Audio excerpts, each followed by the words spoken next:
Hello, welcome everybody. It's Thursday. Happy Thursday.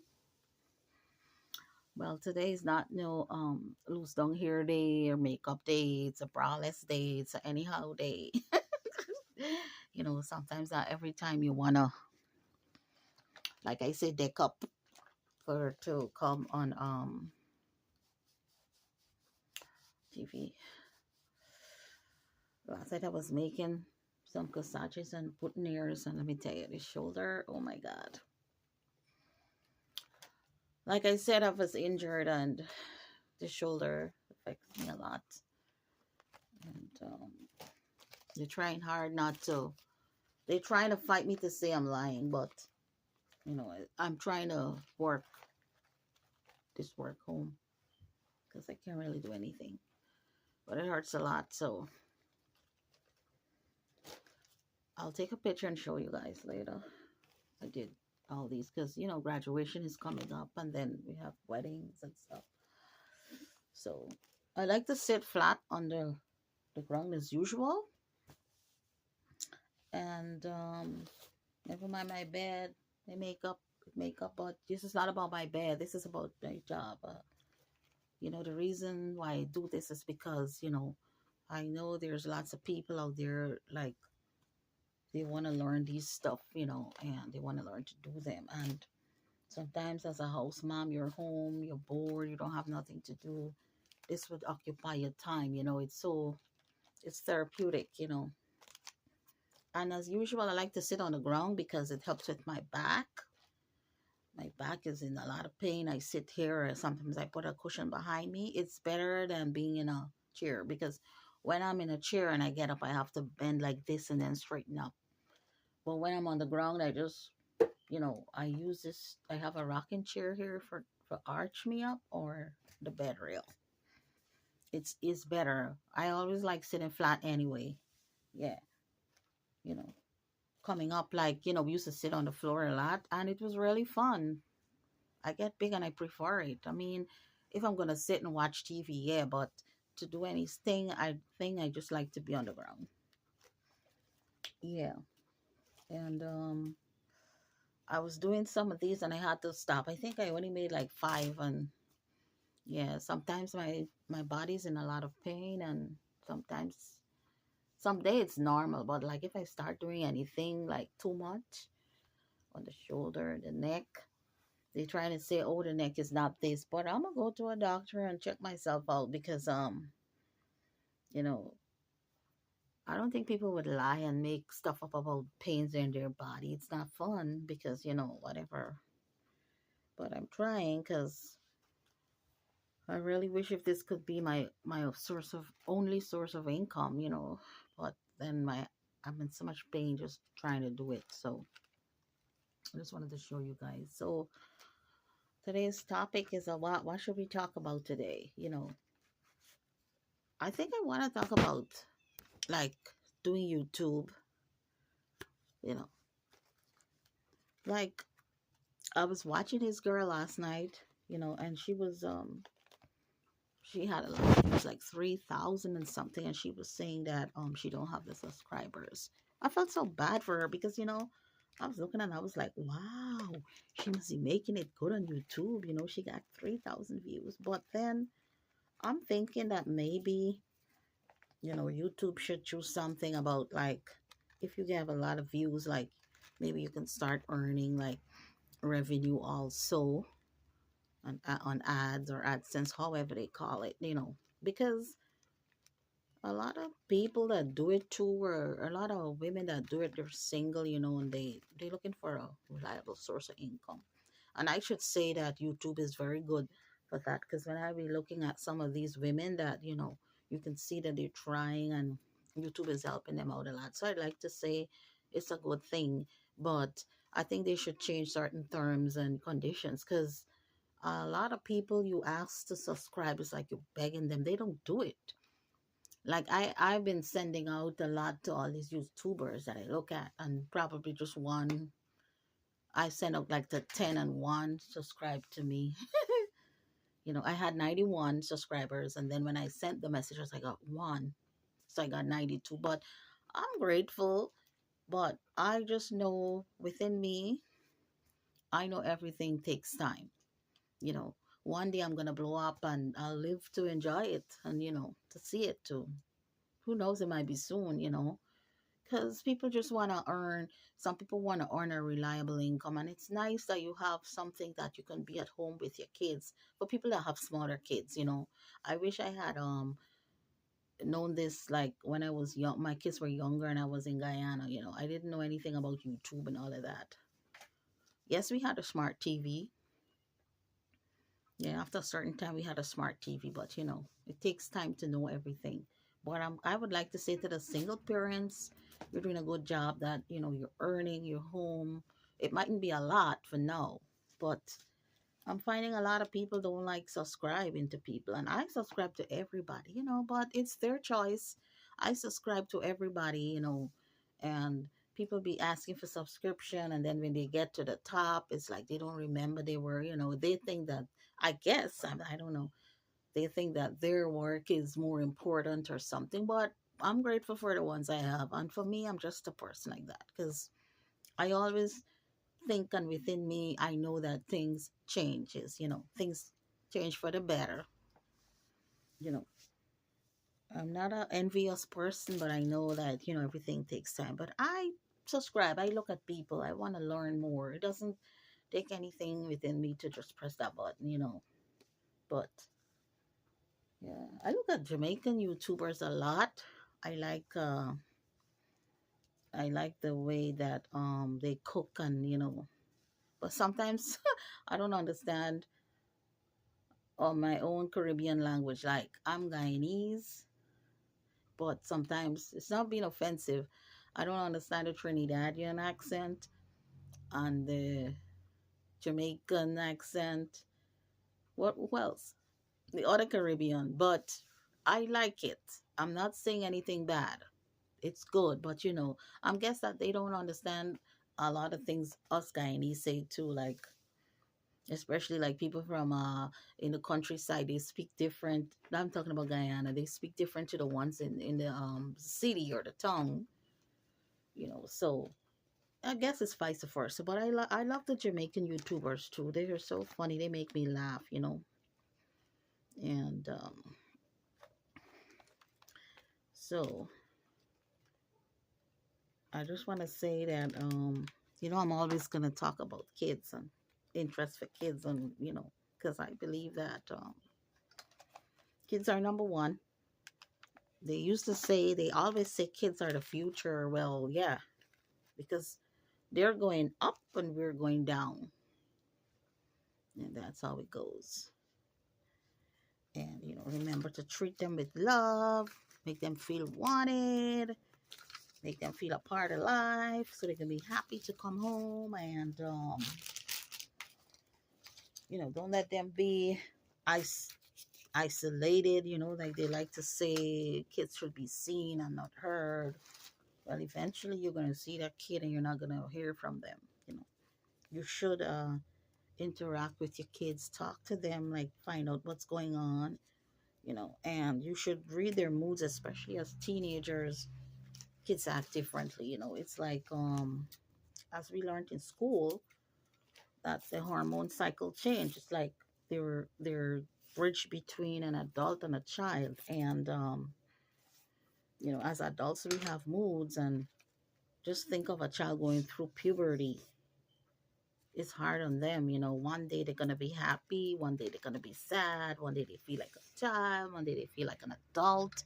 We learn this in school, and we can see the experience when we have our kids. You just have to read their moods and try to push things with them, because it could end up being so dramatic. Maybe that child will end up like you, and that child end up in a big fight, and you want to prove yourself as the parent that you're right, and the child just want to be left alone. you know um I learned this through dealing with my kids, because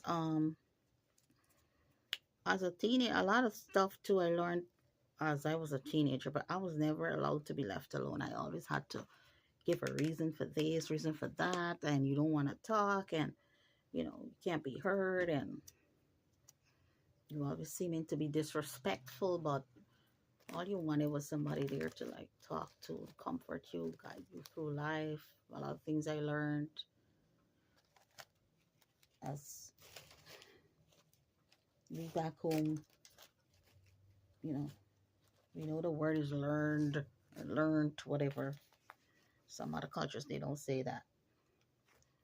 Yeah, but a lot of things I learned on my own. Like I used to be in my room all day because I wouldn't come outside because there was no place for me outside in the living room. Just my mom used to be there with my three younger siblings. Like I said, my it's five of us from her first marriage, and they were sent to live with my father because you know, according to what she used to say, she had it hard, and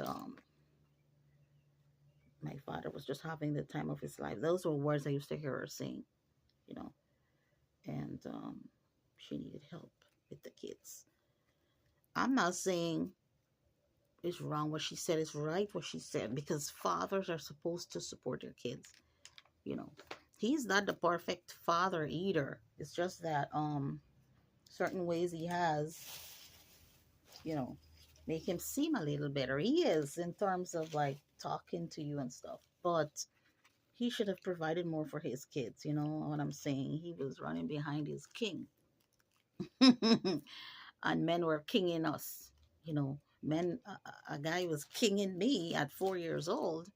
I guess my sister was too, but she never talk out. But like I said, coming up, I would always talk and ask questions. But to my father, he would be more, you know, the one that you can talk to. But I'm saying that you've been running behind his king. I'm not disrespecting you and your religion, you know, but he should have been able to tell you or say to you that, something's going on with your kids. You need to be there as a father because his kids were being taken care of. His kids had their mom around. My mom left. She left us all so little because he didn't want to work. He was running behind his king. He was protecting his king, his bodyguard. He was the bodyguard, one of the bodyguards, I guess the main one. And trust me, my father is very reliable. He was so with this man, like all over. I'm not trashing your religion, what you believe in, because I was brought up in it, to the House of Israel, Jew, whatever. But he should have been able to tell you, you know what, something's going on with your kids because he can see so far. You know, nobody don't come for me, please. Because I know a lot of you guys might be listening to this and you're going to say, oh, don't talk about a king. Don't talk about a king. But a king should have been able to say, something's going on with your elder daughter. Somebody's is kinging her, huh?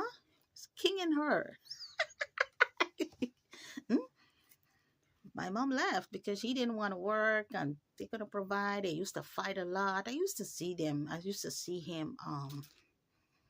them fighting, hitting her. I guess that's how my brother came up and, he decided like he want to hit her or whatever. Because, things affect kids their own way, you know. And, some boys, they don't like to talk. But I'm glad I like to talk. Even one time at school, secondary school, one teacher said to me, you're very talkative.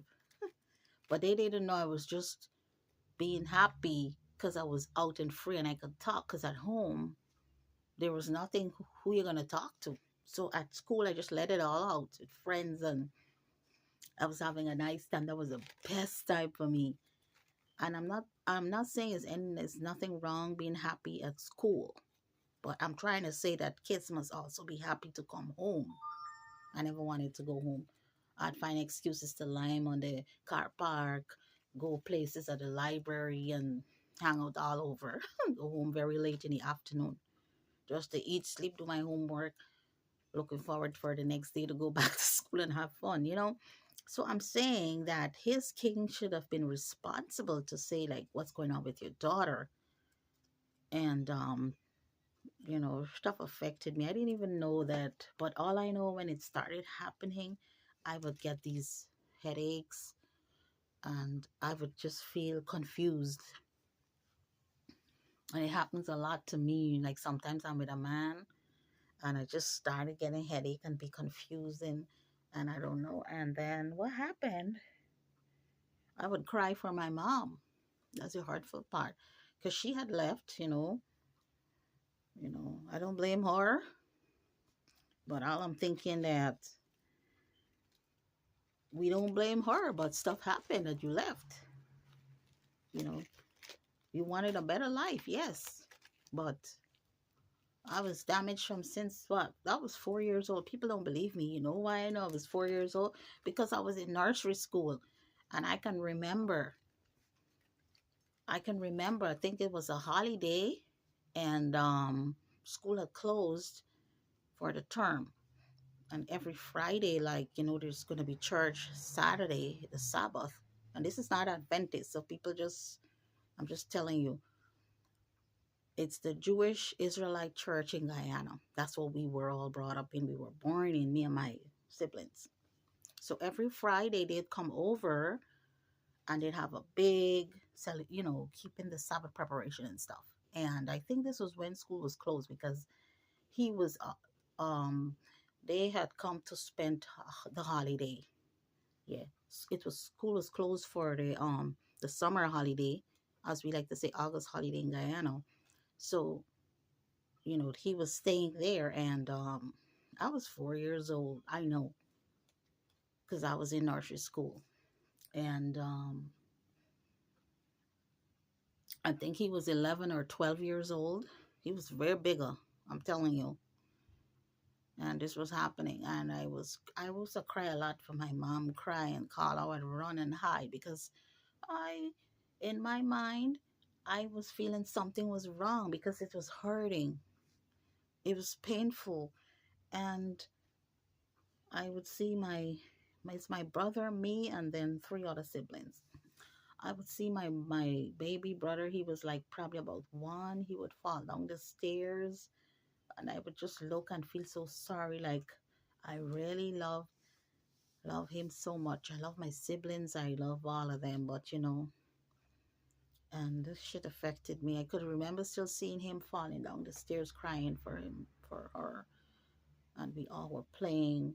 Me and my sisters, just two girls and three boys from our first marriage.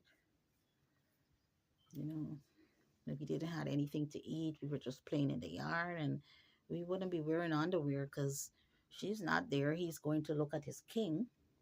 I remember lots of time we get up, he just left. How can you leave your children without food to eat or anything and you just go behind a king? How could a mom just leave her kids and don't care? Huh? And then people want to hate me and bash me, but they don't know. They don't know how it affected each and every one of us. It's just that some of the kids would say, oh, they don't care. But deep down, they put in a hate on me. Everybody's putting a hate on me because she took me to live with her and they left them there. But you can't blame me. I had to go through more stuff when I went with her to live. It's not like I had they're thinking I had a happy, rich, full life. Yes, things were better when she met this other guy. I could say she got rich and switch. Yes, there was food to eat, but I was limited to certain things. I still was living as if I was in poverty because she was giving the other three the attention and love and everything that they needed.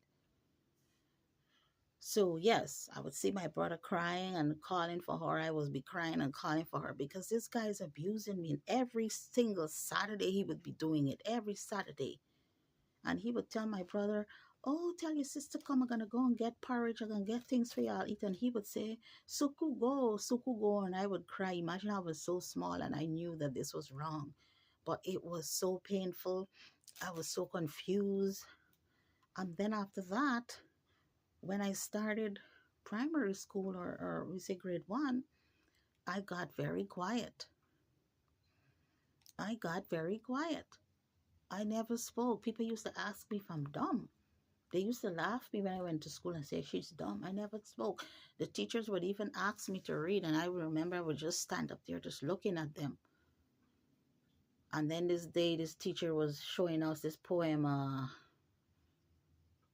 teaching us this poem about the blackbirds. About something, the blackbird ran away and came back. And I really love that poem. Because we were going then to, after that, we were going to St. Ambrose Primary School. And then after that, I only went to St. Ambrose, I think, for 1 year, for grade 1. And then grade 2, we went over to Eccles. That's where we went to live with my grandma, me and my elder brother. So I remember these things. And, you know, people, they want to say, come off of it, but they don't know. And as a mom, you have to be there. You got to struggle it out. That's how, you know, God will always bless you to enjoy life. I mean, she's still enjoying life. He's blessed her. I pray. I don't pray bad for them. And I don't want anybody that I tell this to say, pray bad for her. I pray bad for my father, my mother, her husband, my siblings, that they all live a well, healthy life. But then you cause us so much pain and we just can't live together, you know. So back to what I was saying, like going into the living room, it was no fun. It's just her and the 3 kids, or smaller siblings, because she got 3 kids for somebody else. And they would be laughing and having fun. And every time I come in front, it would be like I'm the problem, I'm the issue. Everybody would get quiet and silent, and it hurt me so much that I would just be in the room all day, just reading books and studying. As I love science, I had a lot of science books and figuring things out for myself. So that's why, you know, I could figure things out a lot. I guess, you know, I read a lot of books. I read a lot of books about history, about science, about the body, you know, and I can figure things out. I don't know. My brain has developed something that, like, if I see people for the first time in front of me, I just want to connect to their eyes, and I can read everything about them. In the sense, like, I can tell about their personality. You know, I can tell if people are sad. I can tell people are happy. You know, I could sense deception, but just like I said, I don't really want to be judging people, because sometimes you judge people wrongfully. So all I'm saying to my father, you're a good father. I love you. You're a good man, but a lot of decisions that you made, you should have been thinking about your kids more. Because if you guys had, you know, I guess you guys couldn't make it, you separated, right? If you guys could have, like, talked to us as children coming up, like if somebody touched you, say this, say that, you know, you would beat me and say, don't play with boys, but I don't know why. And, you know, stuff was already happening. So how was I supposed to know why not to play with a boy? Because you didn't tell me. I talked to my kids at a young age. I will tell them, I said, even if mommy touched you, even if I touch you wrongfully, let me know. Your brother, your sister, friends, anyone at school, don't let them call you in a corner. Don't let them do this. Don't let them tell you they're going to give you this, give you that. Even if I have men friends coming over and they say, sit on your laps. Nobody sat on anybody's laps. Even my son couldn't sit on my son's lap. My daughter couldn't sit on her brother's lap. Even for my lap, I don't, after a certain age, off of my lap. Because I was teaching them, even if we go in a minibus and they want to put you on their lap, object to it. You know? So, you should have been the one to talk to us. You understand? And I think, to me, in my mind, I think something was happening before that boy sexually abused me. I don't know. I just have some kind of feeling. Because when you get sexually abused at a young age and it starts happening, after a while, you start feeling sexual. I can remember being in grade 1, going to St. Ambrose Primary. I would be on the bed and I would be locking my foot because my clitoris would be having a sensation. I was starting a feeling that I want to have sex at the age of what? 5, 6. So when you see girls be having sex at a young age, 11, 10, 11, 12, you don't know what that person is going through. After a while, you get to like it because they already started opening your feelings, your sexual feelings. And then people are gonna condemn kids. Oh, they want to run away. They want a man. They run away. This, they crush hot. You don't know. A lot of girls that run away, they be having sexual feelings. They want sex. They need it. They need it. What else can you do? Somebody started it in you. You can't help yourself. So that's how I was growing up, and I was always kind of sexual. And my mom would see the sexual side, and she would, like I said, she would always say, "Oh, you look like you could fuck all day." Like I said, yes. But have you ever took the time to sit and talk to me and ask like what's going on? But when I tell you, when I reached 40 and I let it out, then you're gonna be saying, "Oh, why you didn't come early and talk to me?" It's like it's not easy to talk about sexual abuse. You feel ashamed, you feel dirty. And I didn't even know it was affecting me all my life. That's why a lot of men like I don't get along with, because sometimes I don't like men talking at me like, okay, we're gonna have sex, yeah, but you talking and you're pulling me and demanding. I don't, it just turns me off. It turns me off. So I wasn't planning on saying this today, but I'm just trying to let uh, parents know that things be affecting your kids. Start from the small age. Start. They're young, but they'll understand. You know.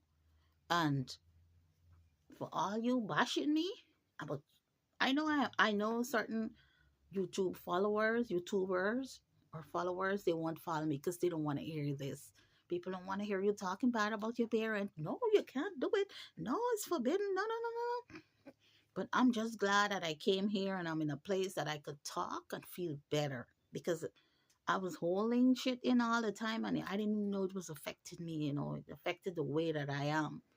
And then when you go through mental abuse, my mom, she wasn't really a beater. Maybe 3 times I got licks, and I knew why, because I was being bad, like. But the fact that she's a more mentally abusive person, like she would tell you stuff that you look stink today, you look like your father, and she didn't like your father. She said she never liked you. You're black like you're hard, your face hard. Imagine at 40, when I came to this country in my 40s, my mom told me I look stink. And in my mind, I was like, yeah, I look stink, but you never taught me how to dress and how to do my hair up and stuff. That's why I'm like this today. Some days I don't care. Yeah, you can't tell somebody go and dress and look properly. They don't even know how to start. If you don't feel good in here about yourself, how you gonna want to look nice out here? How you look out here is a reflection of how you feel inside. And if you feeling like crap, that's how you're gonna dress. And you walk down the road and people laugh you, but you see, they don't know what's going on with that person. You see people here, you know, it's not like they crazy. You can say they're crazy, because people think mental illness is just running on the road naked or running and talking to yourself. But a lot of people are mentally ill, and it's feelings and a lot of hurt and a lot of things that they hurt is the way they've been brought up. And if you're in this world and you don't have a relationship with your mom, because of your mom don't like you, she hates you, how are you supposed to be happy in this world? Tell me. There's nothing nobody can say. Oh, don't worry with your mom. Don't do that. Don't this, don't that. You don't have a relationship with your own siblings, right? Because from small you've been labeled as violent and ignorant and this and that, and you always got a problem and you're angry. But take the time to find out why your kids are withdrawn, why they're angry, why they have this behavior, why they're only happy outside the house. Why? Is vice versa. Like if your kids only happy inside the house, and when they go out, they're unhappy. That means something's happening outside. Something's happening somewhere. I remember she had uncle. her uncle used to come there, or cousin. His name was Jerry. And, me being just 13, you're wearing a lot of short clothes in the house. You're not thinking a thing about it. And then one day he came. I guess he used the time when she wasn't home. He would come and stuff.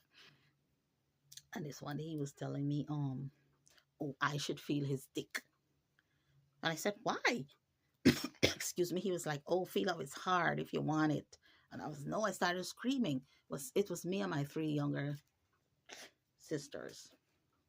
I started screaming, and I went into the bedroom and I closed her and I said, I'm gonna tell my mom when she come home. I'm gonna tell mommy when she come home.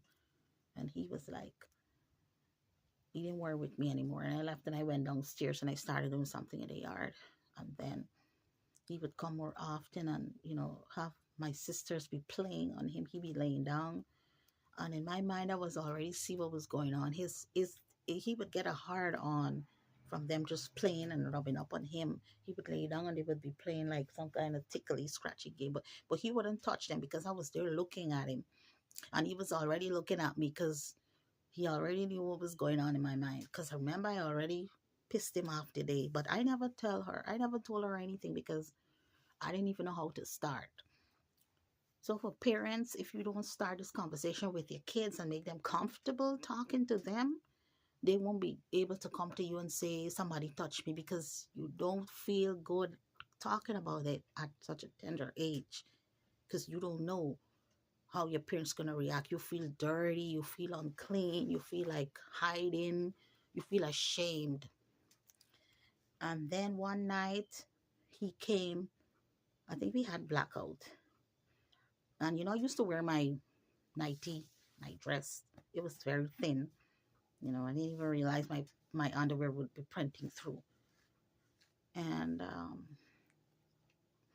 I think he asked me to go in the kitchen to get him a glass of water. And he was coming behind me and slapping my ass. And I was saying, don't do that. Don't do that. And imagine my mom was saying, she like show off herself. She always ignorant. She got an attitude. Before you think within yourself. Because she said she was sexually abused by her brother. Right?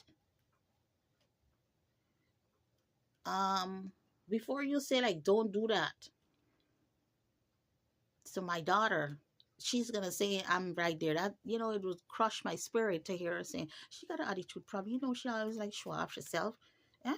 Why would you be slapping your let's say it's her cousin, that would be my family or whatever, great cousin or whatever. Why would you wanna be slapping your cousin's daughter's ass? Hmm? As a young girl. Yeah, and then I don't know what happened. I guess my stepfather stopped him from coming. I don't know, but he never came back after them. I don't know. Cause when I used to go with my cousin and spend time, I told her what was happening. He would try to have sex with me, like telling me feel his dick is so hard, and if I want it, if I want it, I can get it. And then I would have been accused of being a whore. Like I've always been told I'm a whore, whatever. You know. So mind that saying that I always used to tell my kids be care because I had a lot of friends used to come there, but I would always keep my kids on their guard, especially my daughter. I said I don't care, even if he touch you, let me know. Because I had a boyfriend used to come over, and I remember this is years ago. He migrated to America too, but this is years ago. He was trying to tell me something about making fun about my daughter's breast. I stopped him right away. I said, no, no, no, no, no, you're making the wrong joke. No, no, no, no, no, no. But I'm not trying to say like my mom could have said that because she was sexually abused, as she said, like your brother did at the age of 8. And you should have been able to talk to us like how I was. And I talk to my kids. I know some parents say, oh, they can't open their mouth to talk. They don't know how to start. Well, I had to start it because when I was I saw my kids, I said in my mind, this ain't happening to them, especially not my daughter, because it's no fun. It is no fun. I'm telling you, it feels nice.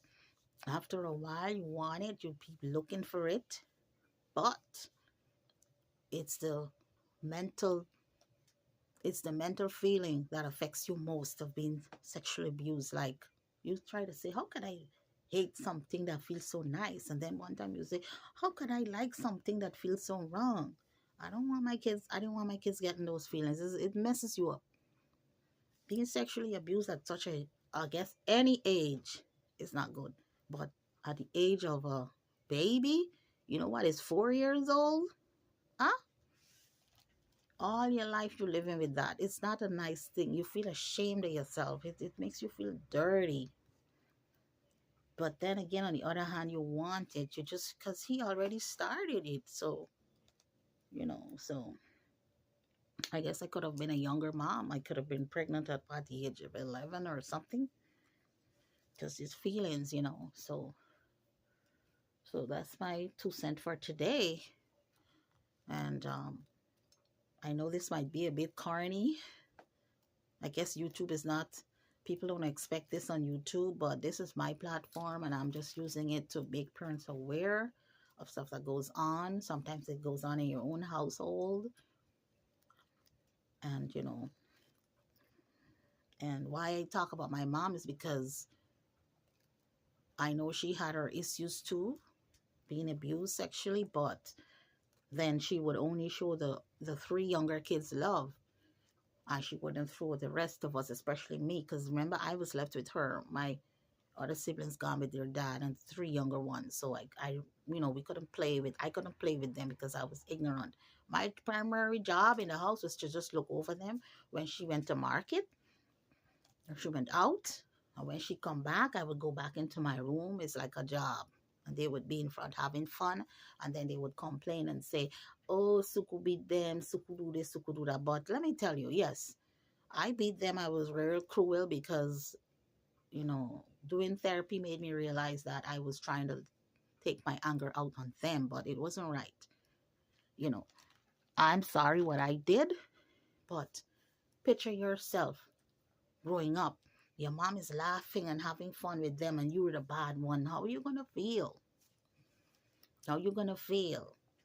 I apologize, but one guy told me he don't want to be with me unless I go ask my mother for forgiveness. I don't have to ask her for forgiveness. I already pray and ask God to bless her and be with her. She has to be the one to come and ask me for forgiveness because what she put me through is not nice. I wouldn't cry as a child. I never cried. I'm telling you, because I was so full of anger. It's only as an adult I would start crying and feeling sad and stuff. But I'm telling you, if she comes at my door, I'm not going to turn her away if anybody comes at my door. I'm not a person like that. Because in this world, sometimes we be made to eat back our words. I would always welcome her because when I was moving out, I told her husband he could bring her here anytime. They can come. I'm not like that. But I know she's not going to do it. And now you're going to apologize to me in life. What is it going to do to me? I'm already deemed as a bad person. Nobody wants anything to do with me in the family. Can you imagine living without siblings? Huh? You're born with siblings. The thing, if you were a lonely child, you would understand it. But you're born with siblings. You're born with family. And now you got to be with your kids only. But, it's good. It's all right. I already accepted it. I always thought that coming to America, like, oh my God, I'm going to be with my family and this and that. And then we can't get along. But I'm thankful that I had therapy and the therapist, they were able to I was able to connect the dots. They didn't spell everything out for me because, like I said, I could pick things up and understand things long before, but sometimes I just sit quietly. I was able to connect my behavior you know. And that is it. That is who I am. That's what I want to talk about. So, you know, yes, I would love for people to look and see and subscribe if they want to, because I know I have a lot of faith, like they say. I'm gonna get a lot of subscribers. I am, you know, and just treat your kids with dignity and pride, and give them a lot of like love, and make them feel like they're worth it. They're they're a priority. Just don't go leaving them because of your own things. Stay with your kids and struggle. Things are gonna get better. I stayed with mine. I had to kick their father out, my younger kids, my two younger kids. Well, my first son, his father died when he was 7. And I took somebody else and I got 2 kids. But it wasn't working. We would argue a lot, and then I would get these terrible headaches, like when it comes to having sex, because, I don't know. And so, like I say, treat your kids with love and dignity. Talk to your kids, make them feel love, give them money, let them spend money, you know, make them feel like they're worth it and happy, because that's the memory is going to pop up in their brains when they meet 30, 40, 50. And that's going to determine what type of an adult you have, what type of an adult of a child you have, what type of an adult they're going to be. They're going to be happy, or they're going to be a one sitting and complaining. Like some people say, I complain all the time, but I can only let out what I have in here. And if the kids have happy, good times, that's what's going to come out and be shown. I try to make myself happy. Yeah, I do. I do a lot of stuff. Like this craft make me happy. But then, I'm in a lot of pains in my body. So I like now my back started hurting me. I have to stop because I got to go lay down on my shoulder. So thank you guys. Just remember, it's all about the kids, right? And the other day, I guess I left off where I was saying that when I was planning my suicide at 13 years old, the reason why I didn't go through with it, I was saying I didn't remember, but then I remembered I had a diary, not a diary, a diary. I always get mixed up into two. I had a journal book I was writing. I was going to go kill myself at 13. Not now, because I don't want the, medical people coming for me and taking me in. And the reason why I didn't do it is because she read my journal. I guess the Almighty God made some way for her to intercept.